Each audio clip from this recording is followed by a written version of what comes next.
You're listening to Gift Biz Unwrapped, episode 265. Cakes and chocolates were something that I enjoyed doing, but then I saw that there was a market for it. Attention gifters, bakers, crafters, and makers. Pursuing your dream can be fun. Whether you have an established business or are looking to start one now, you are in the right place. This is Gift Biz Unwrapped, helping you turn your skill into a flourishing business. Join us for an episode packed full of invaluable guidance, resources, and the support you need to grow your gift biz. Here is your host, Gift Biz gal, Sue Monheit.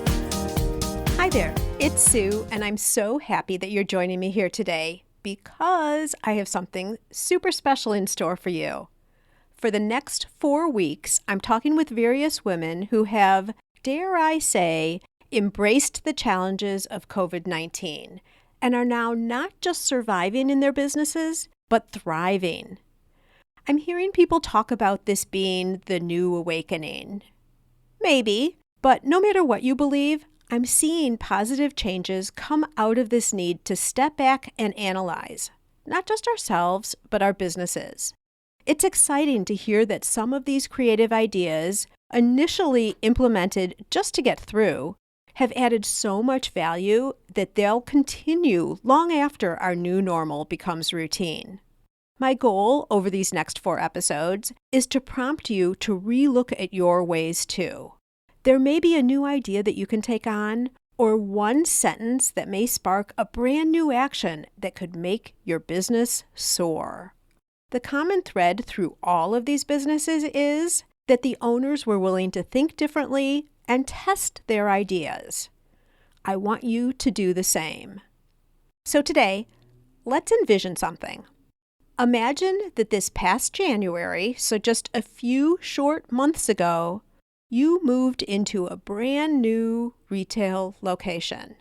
The excitement of planning the colors and designing the space. The anticipation of showing it to new and current customers. The freshness and possibility of it all. And then, word of this mysterious virus appears and spreads, and things get more and more serious. This is real life to Kim, our guest today. You'll hear how she looked at the situation, took inventory of what she had available to her, and decided that she would make her business essential.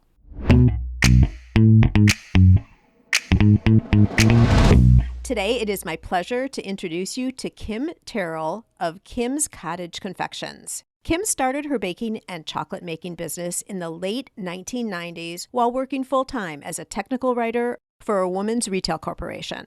She began out of her home, then moved to a production location in early 2004. This small production location has grown into a full retail specialty bake shop and confection shop serving Greater Connecticut. They are the preferred cake vendor at several wedding and special event venues and caterers. Kim says there's rarely been a weekend without a wedding cake order in over 15 years. Wow, Kim, that's crazy. Welcome to the Gift Biz Unwrapped podcast. Thank you so much, Sue. I'm so happy to be here. I'm thrilled that you're here. Seriously, 15 years? Yes, people get married every weekend of the year. We have weddings traditionally on New Year's weekend, the weekend before Christmas, the weekend after Christmas, the first weekend in January. It's amazing that people get married 52 weekends of the year. Wow. Well, I guess if you really think about it, it's true, right? But then the really cool thing is that you are helping serve and provide the cakes for all those weddings. And certainly it didn't start out that way. So I'm excited to hear the story. But let's just first do what I like to do on the show, and that is a little bit of a traditional thing. And I know you know because we've talked about the fact that you listen to the show. So first off, thank you for that. You're welcome. But now I'm excited to hear you describe yourself through your own motivational candle. So if you were to tell me the color and the quote that's a candle that really resonates with you, Kim, share what it would be with all of our listeners.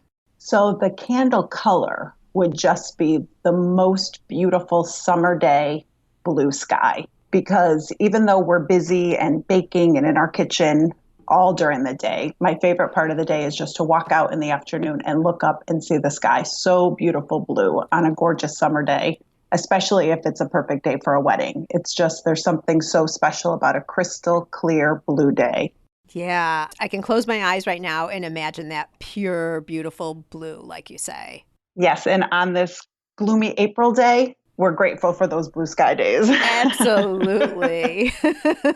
And the quote that's on the candle is, "You can't go back and change the beginning, but you can start where you are and change the ending."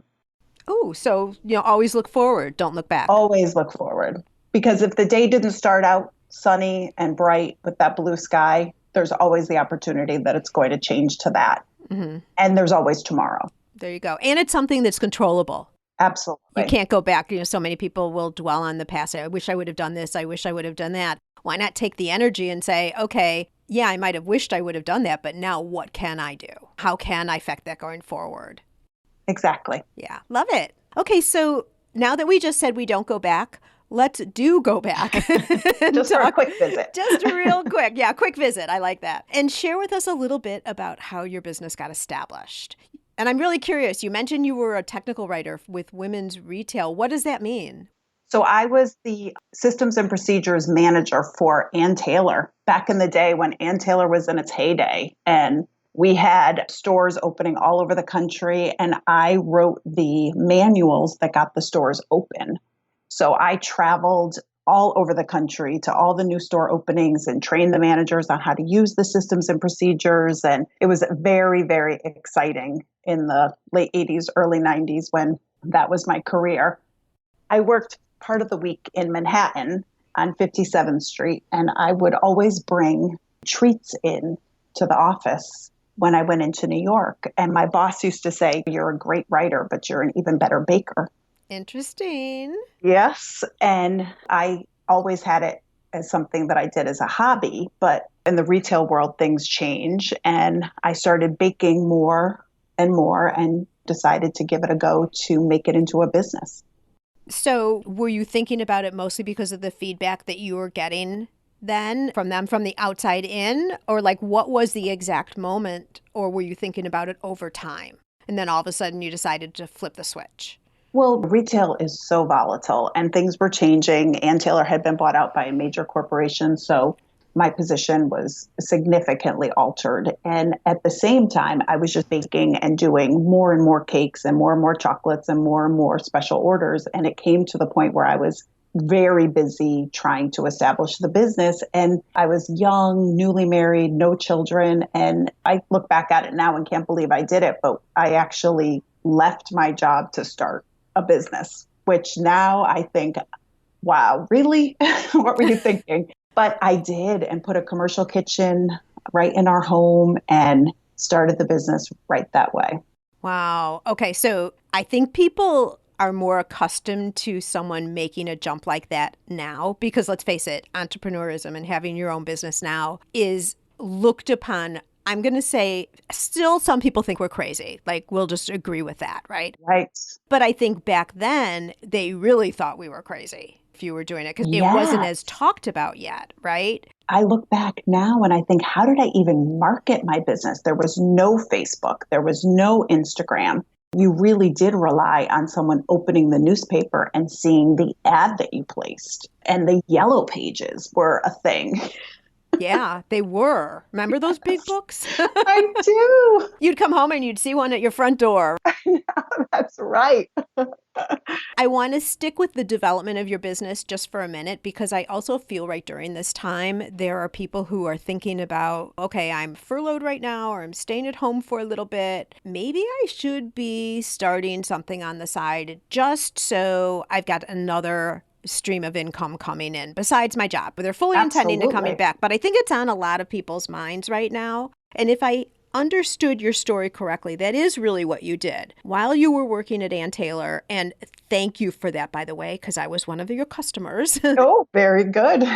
I'm sure you still have beautiful clothes from Ann Taylor, too. They are timeless. They're timeless and they're well made, so they last. And That's the styles come back again, right? True.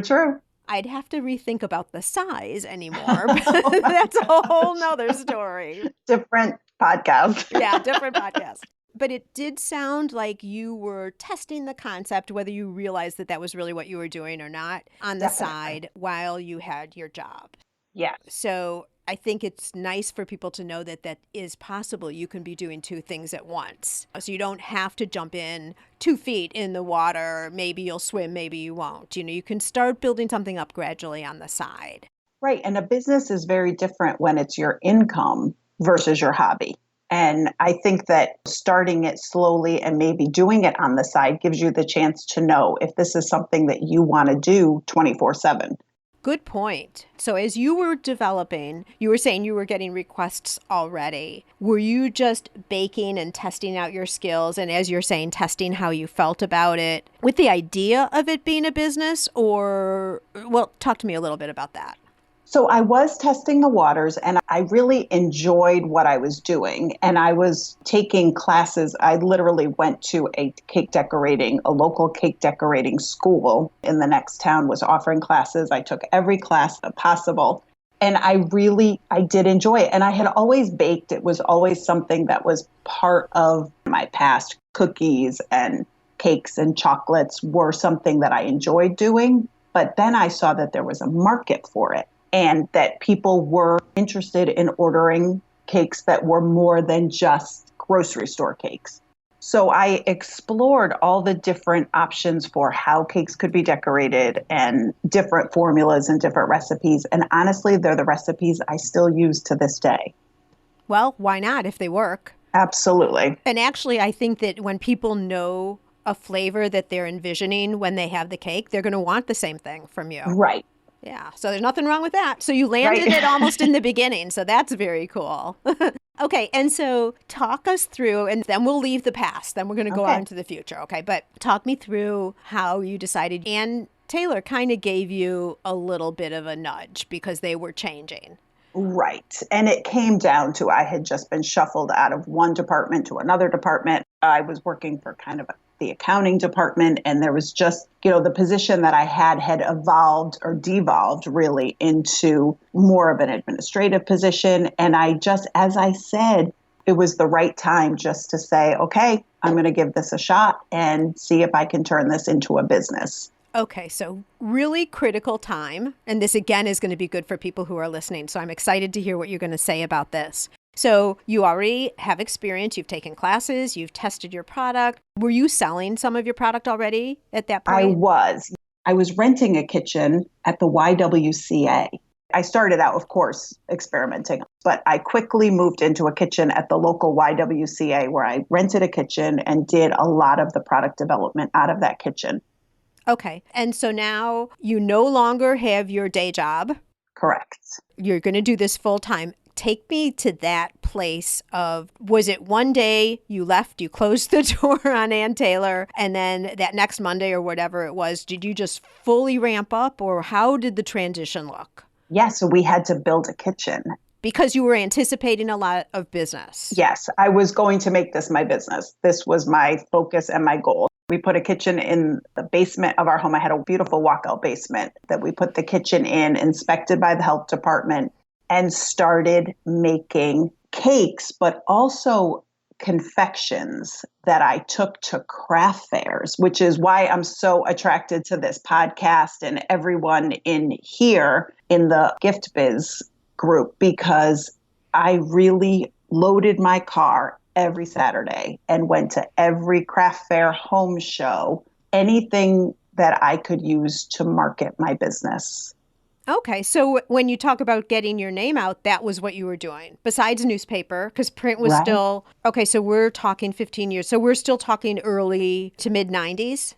Yeah, like really the mid-90s. Okay, so mid-90s. So print still was a thing. Viable, absolutely. Yellow pages were starting to peter out, I'd say, about that time. There was more online listings. The internet was coming into becoming more prevalent, and you could list your business online, but there was still no marketing online.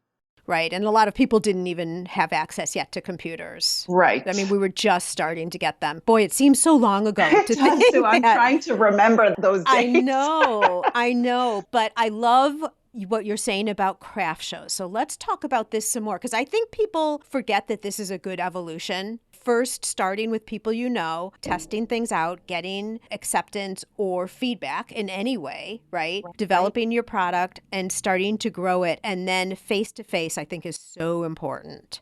So I would load up as I said, every Saturday, and I brought chocolate. So I had every chocolate mold. I made filled chocolates, truffles, dipped chocolates, dipped pretzels. We dip everything in chocolate. And I also brought just a photo album of my cakes, and I would show people who were interested photos of cakes that we had done. And we booked birthday cakes and confirmation and graduation cakes. And then it evolved into showers and weddings.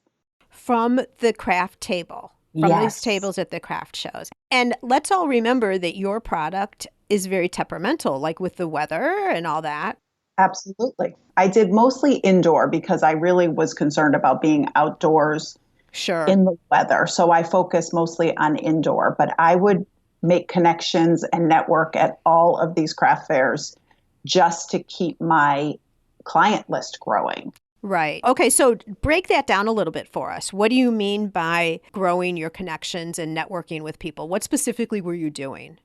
I would talk to other crafters and I would just say, what other craft shows are you doing? Where are you finding the biggest traffic? Who are the craft fairs exhibitors who do the best job marketing their craft fairs? And just really try to make sure that where I was spending my time was the biggest bang for my buck, honestly. And are you still doing shows, not today, but right now? Like, is that part of your plan? I wish I could do craft fairs. It's very challenging to have a retail location and take your business on the road because no matter what, you always feel like you're packing up and leaving something behind. Okay, very good point. And we've not ever talked about this before, but at some point as your business evolves, it makes sense that you would be focused really on one or the other. Yes, I do bridal shows. I do showcase still at wedding shows. So where we do bring our product to a venue or a exhibition hall where prospective brides and grooms come in and see all different aspects of the wedding industry. So that is still a very big piece of my marketing, but not as much craft fairs. Well, and that makes sense because that audience is completely condensed to your customer. Yes. They're looking for all their services for the wedding. So that makes total sense. And that also, I think, explains why you have had 15 years of weekly wedding cakes, right? Right. We are out there for sure. It seems so obvious, but I think we forget that that's something that you want. You've got to go where people are. Oh, you do. Absolutely. Yeah. I mean, we always say, depending on your business, well, I want more customers, but you got very specific with weddings and went right where they were and really marketed to them for the result that you have today. Exactly. So share with us, if you would, some learnings that you had from craft shows, because again, I definitely teach, especially when you're starting out, that the very best thing you can do is face-to-face, get interaction, understanding with people who are looking at your products, understand what they're attracted to and why they do buy, but also why they don't. What is it? Is your product too big? Is it too colorful? It's just not their style, which is fine, by the way. You need to know all those things, the good and the bad. True. So I always am talking craft shows, especially when people are starting out, because that's the way you can be right next to somebody and have an interaction, a conversation. What, from your professional experience, have been some of the good things and the bad things about craft shows, like warnings for people who are starting to do shows? Well, I think you have to go into every craft fair expecting the best, but prepared, really prepared for minimal sales because you're reliant on the mood of the customer of that day. And not every craft fair, even year to year, is going to have the same result that it did the year before. So I think you have to go in and just be upbeat and positive about what you're bringing to the craft fair and not compare yourself to everyone else at the craft fair or how busy someone looks or that someone else's setup is better than yours. You just have to be in that moment proud of what you brought that day and just treat every day as a learning experience because not every shopper is there for your product that day. but maybe they're going to recognize a genuine attitude and that you brought a beautiful product they didn't need right then, but they're going to keep you in mind for the next event that they have that they need that. Right. Well, and Kim, you're so personable. I mean, we've started to get to know each other a little bit more over the past, I don't know, month or so. You're so personable and friendly and just really comfortable to talk with. And I think that probably carries over to the shows too. Even though you're not doing them now, I think you're probably the same person back a few years ago. Thank you. And that plays to the point of you need to interact with people at the shows because they get a real sense of who you are.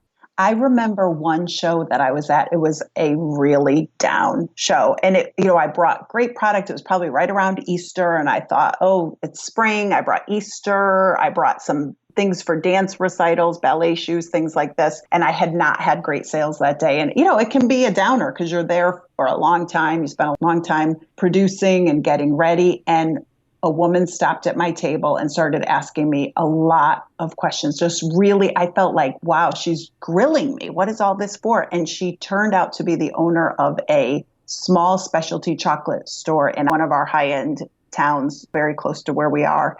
And she became my greatest customer. She bought all of her product from me. We did her molded chocolates. We did her filled chocolates. It just taught me that you never know what the possibility is. Talk to everyone. Even though it seemed, I thought she's a competitor, she's asking me what kind of product I use because she's trying to gain some sort of information. And she ended up just wanting to be my customer. That's a good lesson, though. You make sure to treat all customers. I don't know that you say equally, maybe you do. But the other thing is that I always think of is when you're at a craft show, people are coming really dressed casual, right? So Yes. You have no idea if that person who's wearing a baseball cap and in shorts and a t-shirt is somebody like you're describing, who owns some big shop.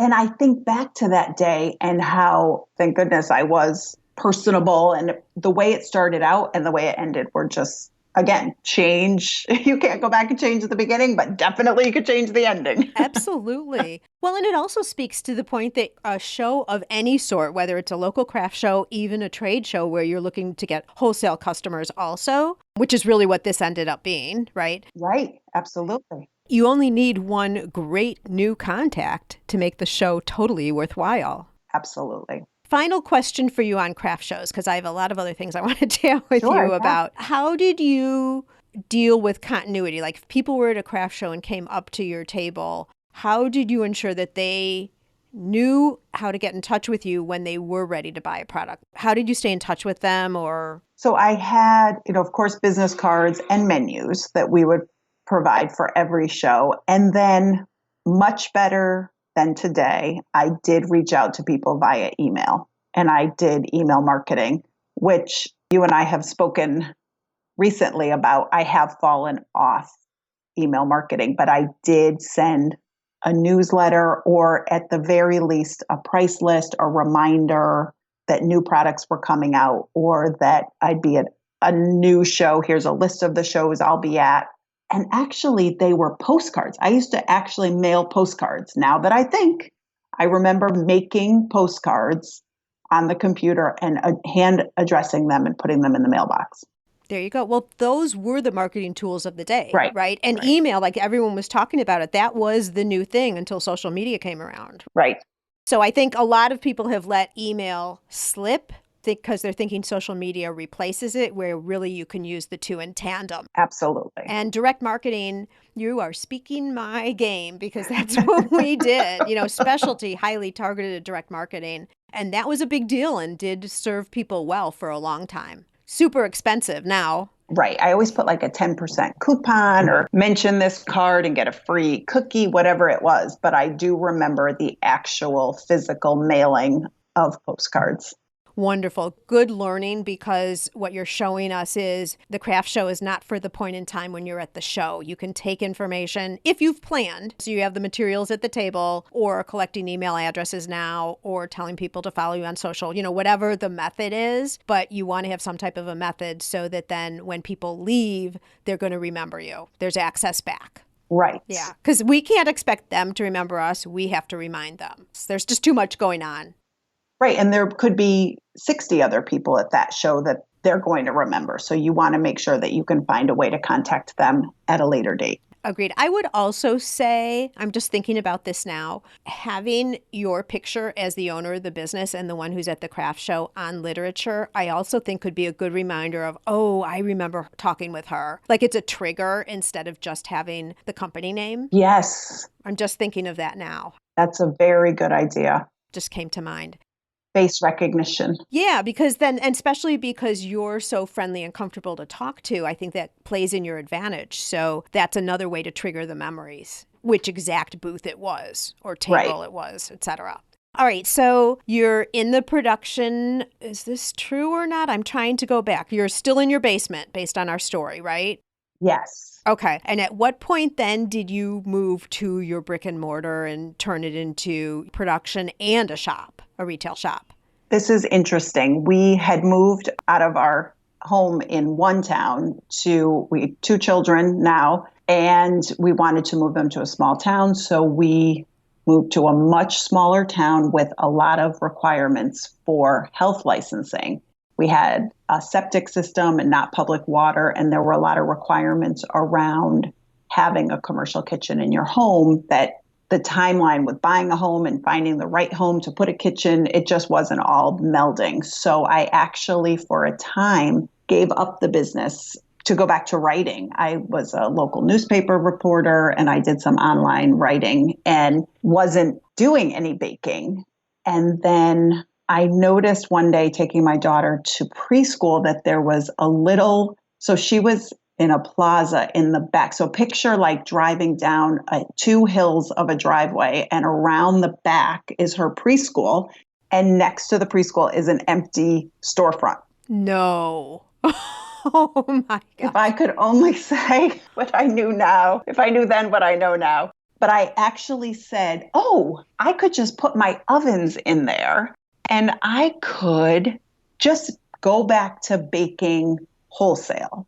And I did.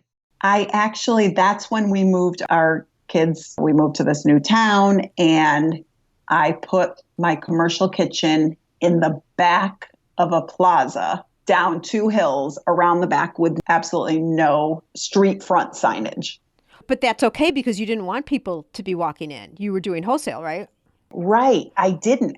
And so it worked out. It actually was good. So my daughter went to the preschool next door. And when she was done with preschool, she would come and hang out in the bakery until it was time to pick my son up from school. And it really was just a wholesale bakery. I did cakes for restaurants. I did orders. Customers were still ordering from me. So I was filling orders. And I also was doing kids' birthday parties. That was how I was going to pay my rent. Well, and that makes sense. You've got people who are, because you clearly had a sign, like people had to know that something was baking there. Plus, it probably smelled great. It smelled amazing. When the kids would go by, they're like, it's the bakery. It smells like cookies. Yes. Well, can I first say I wish I was your daughter? That sounds amazing. So you had a little bit of visibility there that probably didn't pass you up, that there were people who were going to know about you and they have children who need cupcakes for birthdays and all that. I mean, that's kind of indirect, but I'm sure you got business. Correct. I had a captive audience. Absolutely. But I also kind of invented this birthday party model where we would have kids come in and have their birthday party at my shop. And it was a 2-hour party, and we would do crafts and then cupcakes or cookie decorating. And of course, this was at a time when people were moving their birthday parties out of their homes and thinking, this is great. Someone else has the kids in, they make the mess there, they do everything there, and then we go home. And that model worked extremely well until my wedding business and specialty business really picked up. And it was hard to have a display room with beautiful cakes and also be offering birthday parties and have the birthday kids feel like they had the run of the space. Right. That makes sense. Yeah, I started to feel that I was doing a disservice to the birthdays because they would have to be after the shop closed. And I really started having beautiful things, displays that I didn't want to be interfered with by the kids coming to the birthday parties. So we let go of that part of it and let the business grow in a different direction. And are you still in that same location now? No, I have moved to the location that I'm at now. I opened January 8th, like 2 months before the world fell apart. Like January 8th this year. 2020. Okay. 2020 was going to be my year. It is still. This is what I wanted to talk to you about. But I'm going to make everybody wait for just a second while we hear a quick word from our sponsor. Yes, it's possible. Increase your sales without adding a single customer. How, you ask? By offering personalization with your products. Wrap a cake box with a ribbon saying, "Happy 30th birthday, Annie." Or add a special message and date to wedding or party favors for an extra meaningful touch. Where else can you get customization with a creatively spelled name or fine packaging that includes a saying whose meaning is known to a select few? Not only are customers willing to pay for these special touches, they'll tell their friends, and word will spread about your company and products. You can create personalized ribbons and labels in seconds. Make just one or thousands without waiting weeks or having to spend money to order yards and yards. Print words in any language or font. Add logos, images, even photos. Perfect for branding or adding ingredient and flavor labels too. For more information, go to theribbonprintcompany.com. So I have to share with our listeners here, Kim. If you're over in my private Facebook group, Gift Biz Breeze, right now, 3 times a week, I'm going on really supporting the community. By the way, all of you have probably heard the promo. You'll hear it again at the end of this show about how you can join. But it's a place where anyone who's a maker, whether you're thinking, already established, or totally successful like Kim is, we all come and support each other because everyone brings a lot of great information. And another thing we do is on Thursday nights right now, this isn't going to last forever, I can tell you that. But on Thursday night, we're doing Zoom calls that anyone can come in, and that's less businessy, but more just chatting, talking, supporting each other. And of course, we all know now on Zoom how easy it is to communicate back and forth. And so Kim's jumped on now and has always been participating over in Gift Biz Breeze anyway. But we started talking about how you've taken and adjusted your business based on the current situation, because at the time of this recording, we are still, for the most part, at home, except now we're starting to see a couple of states starting to open up. So that's when we're recording here. But some of the things that Kim has done to just manage through the situation are so great that I'm like, okay, stop talking, Kim. I said that to you, right? I'm like, we can't talk about this anymore because I want to hear about it on the podcast. Will you come on the show? And so that's how this whole thing started. So now that we're getting to this point in time and you've referenced it, I want to dive into that. Okay. So you decide that 2020 is going to be your year. You have a brand new brick and mortar shop. So all the excitement, fear, anxiety, nerves, all of it, like there's so much, I'm sure, that goes together. Absolutely. Right. So before the virus started hitting, like maybe the 2 weeks you had before we started hearing about it, how was the transition and people coming in? Like, tell us where you were before everything happened. So we spent from October, I would say mid-October to really January getting this new shop ready. So my mom, my sister's partner, really were instrumental in helping me get the shop ready. We picked paint colors, the curtains, everything centered around this new location. My kids were involved. We were so excited. December 28th, I closed my former location and moved all the equipment, everything to the new location. It's a little town next door to the town I was in. And we were so excited. We couldn't wait to open. So I had a soft opening. And then I have a great friend who's a photographer. She came in and she did this big Facebook spread. And the next day, it just blew up. People were coming in for coffee and muffins, all the things that we had added to our menu, in addition to we were planning this amazing year of specialty cakes, weddings, showers. We had baby showers, just everything. I couldn't wait to showcase everything in this new location. We were meeting with brides Saturdays from 9 to 4. We meet with brides who come in and pick their wedding cake and do their tastings. And I was so proud to show this new space off, and we were just getting in a groove. I have a great team, and we were just so excited. And I'm going to say that you're just putting a little pause on, right? Like it's just a little pause temporarily. I said, this is a pause. This is a pause, So yeah. on March 13th, 14th, I was starting to hear about, the virus and that things were going to start. And my events were starting to get postponed. Like, we're not going to do it in March. We're thinking we might do it in April. Okay, we'll do it in April. And then on Monday, March 16th, our governor in Connecticut said all restaurants, all venues, all catering, all non-essential businesses are closing at 8:00 Monday night. And even though you were food, which is essential because you were specialty cakes, did you not fit into essential at that time then? I didn't feel essential. I said, am I essential? I remember my son said to me, are you essential? And I said, yes, I am. And I'm going to make myself essential. And I said, I serve coffee. I serve breakfast. I'm going to fill a void in the community. People have to go somewhere. If Dunkin' Donuts can be essential, I'm going to be essential. I love the power behind what you just said.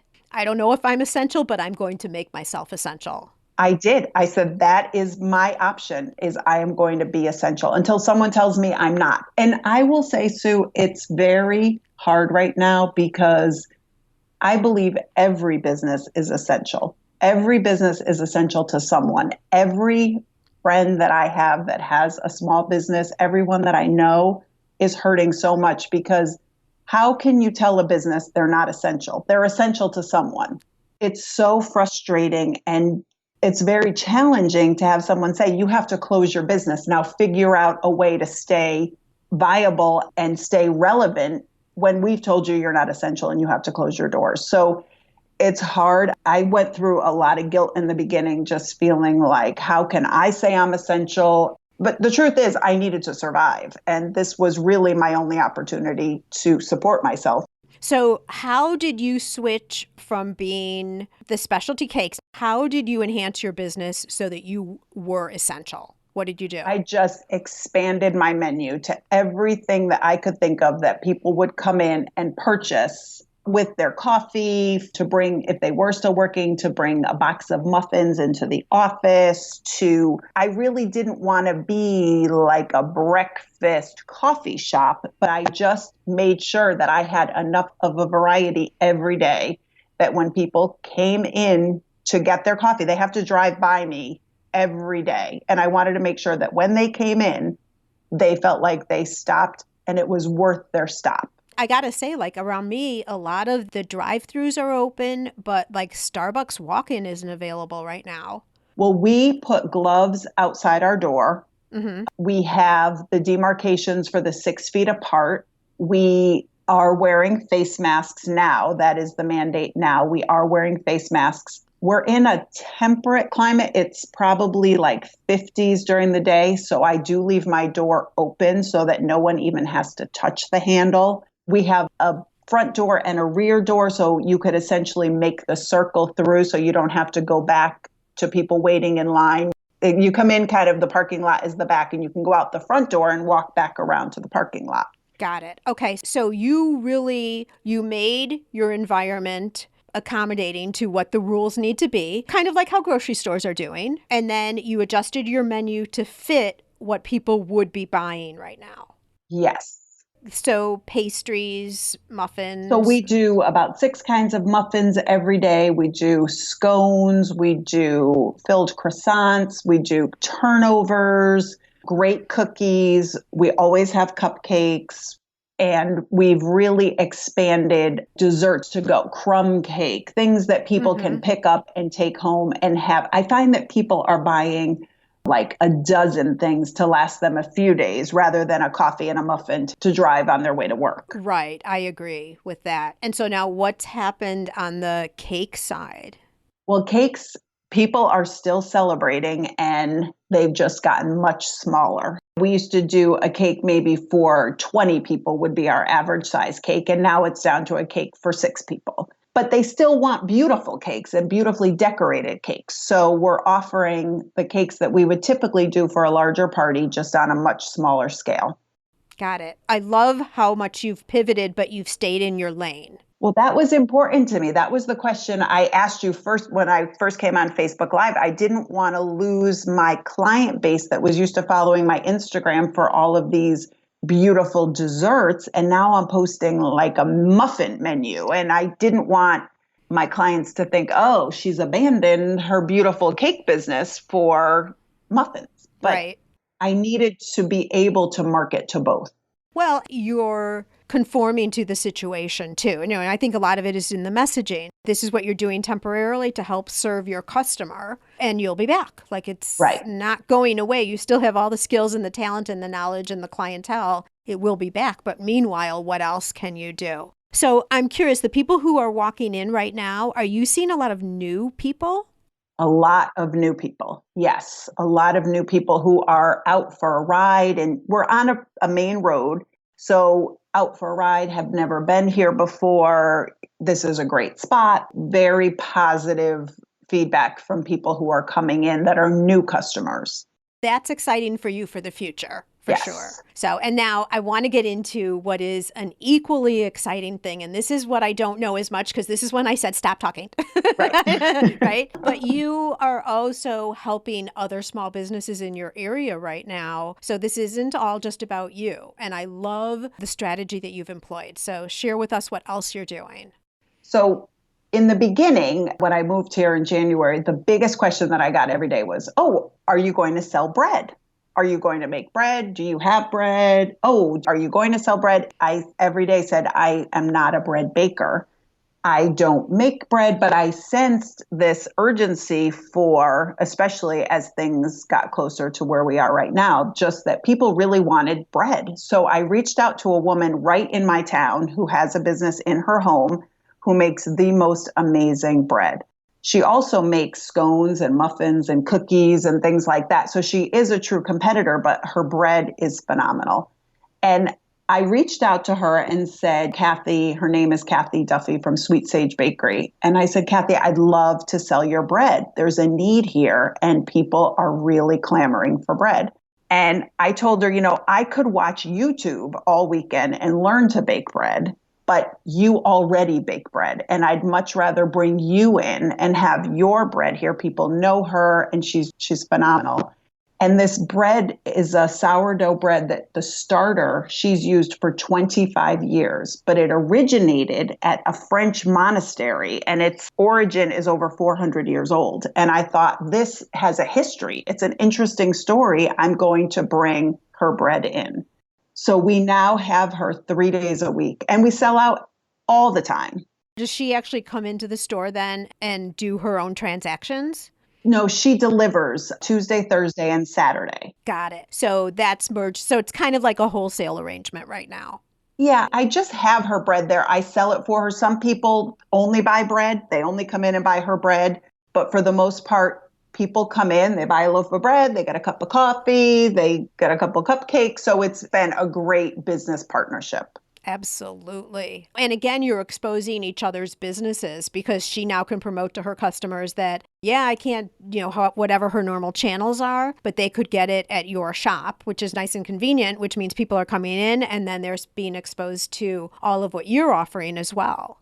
Right. Well, what was heartbreaking for her is that her main channel of sales during this time is a prominent university right the next town. And when the university closed, she lost her whole connection to selling her bread. So it really was a huge upheaval for her, but now we offered her a channel. So it's been a great partnership. I love that. I mean, just, helping, you virtually have helped her save her business right now. Yeah, and I hope expand it because we're introducing it to so many more people than may have had it in the past. Yeah, for sure. And the other thing is, you could have so easily said, I'm not doing that, because then the other people are going to see the other products that she has that are similar. No, and I didn't put my name on it. She brings it in. It's got her name, her everything. There's no mixed advertising at all. It just warms my heart to hear that you did that for her. And I know both of you are going to be rewarded going into the future. So absolutely love that. Do you have plans on carrying that out with other people? I have another great business relationship and actually a friendship with a young girl who started her own business hand painting wine glasses. And she started the business, A Glass Full of Hope, to raise money. She has the biggest heart, but to raise money for a family to build a home in the Dominican Republic. And she was in high school. She worked for me a few years when she was in high school. And she said, I'm thinking about painting these glasses and I'd like to raise money for this family in the Dominican Republic to help them build a home because they're very poor. And she started this business in her home. It's been, I think she just turned 25, so it's probably been 10 years. And she's really expanded the line. So we're bringing that in. She just delivered an order to me over the weekend, and we're setting up a space in the shop for her to showcase her glasses, because right now Mother's Day is coming and graduation will happen in some form. And she has a real talent for putting people's, alma mater or their school on these glasses. She hand paints them. And I think that they would just be a really nice addition to what we're showcasing. Yeah. And it blends with your current product. It's not something that's so far off that it's like, well, why is that in here? Like hair bows or something. Right. We'll intermingle it with some of the graduation products that we're showcasing. I get a sense from customers shopping right now that they're looking to do a lot of shopping in one place because there's such an angst going into a big box store. The face mask and the gloves and the 6 feet apart, that if I can help them find maybe a little more of what they're looking for where I'm located, that will just make their experience that much better. Absolutely. I'm kind of picturing displays with wine glasses with chocolate inside. Yes. Maybe you could wrap them like as a gift something. And we have wine-filled chocolate. So it goes right with it. It does. It does. I'm going to have to road trip, I think, Kim. At some point, I'm going to have to stop in. All right. I'd love that. None of us know exactly when things will start getting back to normal, but I know you're a planner because I'm seeing how strategic you are and you're just taking what comes and managing through. What are you thinking as we move out of this and we're all able to get back out and overtime restrictions will change? What are your thoughts for your business in the future? Well, I'm embracing what I'm finding right now, and I'm really enjoying the one-on-one customer interaction as opposed to delivering a cake for 200 people. And I only know 3 of them that I met when we did our initial consultation.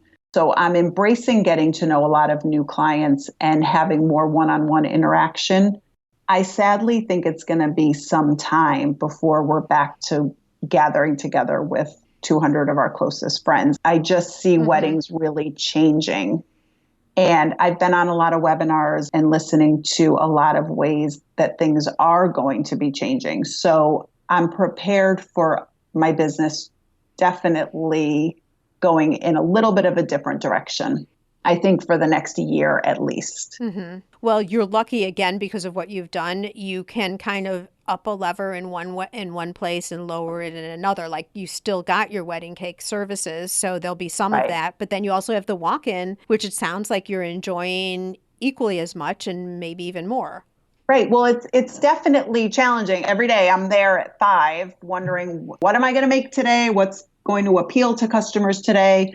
I'm going to start doing more cakes for when people walk in to just grab a cake to go so that it's a special celebration on the spur of the moment and you can have a beautiful cake. So that's one of my goals, especially with Mother's Day coming, and being prepared for small graduation parties and small intimate weddings that might be happening with 10 or 15 people as opposed to something that's on a larger scale. Do you ever do matching cakes that go, like, let's say 2 people can't be together. Let's say a mother and father and then a daughter, husband, and they've just had a new baby, let's say. Do you ever do like 2 cakes where they would both get the same cake and they could go on Zoom and experience the same cake, but in 2 separate places? That's fantastic. No, but I can see that happening and seeing people enjoying that. Yes. Yeah, because if you're in the same community, I mean, I think it's heartbreaking, some of the relationships that can't get together. I mean, there's so much love and so much to celebrate. And Zoom is a good thing, but adding to the experiences. Our town has, in Connecticut, we have the largest agricultural fair in Connecticut. I'm part of the Durham Fair. And one of the things that I've been a part of to spread some joy to people that are celebrating but that are quarantined at home is our mascot, Marigold the cow, is going out and delivering cowgrams, which are happy birthday greetings or get well greetings. And they're bringing along one of our cupcakes. Oh, I as love part that. of Yeah. there. It's really exciting. So we have done a lot of that, and we're getting a nice following from that as well. Oh, that's wonderful. Is that on Facebook anywhere to see? It is, yeah. It's on the Durham Fair page, and it's hashtag Cowgram. Okay, I'm writing that down because I want to put that in Cowgram. Love that. Yeah. That was the invention of our marketing director, and it's her son, who's a junior in high school, who is playing the mascot. We've done over 100 visits. Wow. It gives him something to do, right? Yeah, he's going to use it for his senior essay, getting ready for college. Yeah. Oh, that's great. You know, as I continue to hear stories from you, it just reinforces to me that there are so many opportunities. You just have to put your creative hat on and think in a little bit of a different way. Not trying to do more of what we were doing, because right now we have some limitations on it, but how can you still stay in your lane, stay known as the confections, sweets person, the go-to person in your case, but twist it a little bit just for the time being? Yes. I'm very optimistic. I'm excited for you, Kim. Thank you, Sue. Thank you very much. I so appreciate you coming on, sharing your story, sharing some of the twists that you did, because that might spark an idea for someone who's listening. Do you have any final words for people who are just starting out or people who are struggling in this time? Just some words of motivation and inspiration? I think just every day, try to do something in your business. Just try something new, talk to someone about your business, share something, just really be consistently sharing and talking about your business. I think consistency goes a long way in having people remember who you are and what you're doing. And every day, a different person might see your business or might see what your offerings are and trigger something for that person or someone who knows someone. You just never know who's listening. So don't give up. Just be consistent and share your message every day. Beautiful. I love it. And that's exactly what you've done here. Shared the message and shared some great ideas. And what I love about your industry overall is it brings smiles and celebration and happiness to things that are going on in life. And we're still all here and celebrating, and you're helping us do that. Thank you so much. Once again, I so appreciate having you on the show. Thank you. This was a great conversation, and I appreciate you having me on. Kim is saving her business, and along with it, helping others save their businesses too. I get goosebumps thinking about it. I was saying to a friend just the other day that the key to not becoming an emotional victim right now is action. And that's exactly what Kim is demonstrating. If I had to pick a part of the conversation that was my favorite, it was about all businesses being essential, because they are to someone, and how she took action and decided that Kim's Cottage Confections was essential. She made sure of it. Next week, we'll be talking with another small business owner and hear how she pivoted to respond to today's world. You don't want to miss it. And if you're not part of the Breeze yet, you definitely want to join us there. You'll hear more about it right now. Take care, be safe and well, and I look forward to us being together again next week. Bye for now. I want to make sure you're familiar with my free Facebook group called Biz Breeze. It's a place where we all gather and are a community to support each other. I've got a really fun post in there that's my favorite of the week, I have to say, where I invite all of you to share what you're doing, to show pictures of your product, to show what you're working on for the week, to get reaction from other people, and just for fun because we all get to see the wonderful products that everybody in the community is making. My favorite post every single week, without doubt. Wait, what? Aren't you part of the group already? If not, make sure to jump over to Facebook and search for the group Gift Biz Breeze. Don't delay. Come join us in Gift Biz Breeze. Today,